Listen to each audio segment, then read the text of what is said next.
എത്രയെത്ര ദേവാലയങ്ങൾ സന്ദർശിച്ചു, എത്രയെത്ര വ്രതങ്ങളെടുത്തു, എത്രയെത്ര പൂജകൾ ചെയ്തു. എന്നിട്ടും എനിക്ക് മാത്രം എന്തേ ഇങ്ങനെയൊരു വിധിയെന്നോർത്ത് നീ ദുഃഖിക്കുന്നുവോ?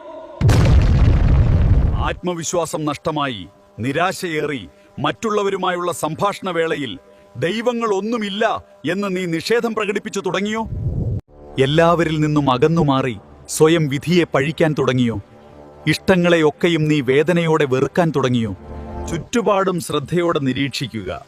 സൂര്യോദയം, മഴ, മരങ്ങൾ, മറ്റ് ഭൗതിക സുഖ സൗകര്യങ്ങൾ ഇവയൊക്കെ നിനക്കായി ഒരുക്കിയ പ്രകൃതിയെ നീ അറിയാറുണ്ടോ? നമ്മോടുള്ള നിന്റെ ഭക്തിയും വിശ്വാസവും ഏകാഗ്രതയും പ്രാർത്ഥനയും എത്രമേൽ കുറഞ്ഞിരിക്കുന്നു എന്ന് സ്വയം പരിശോധിക്കുക.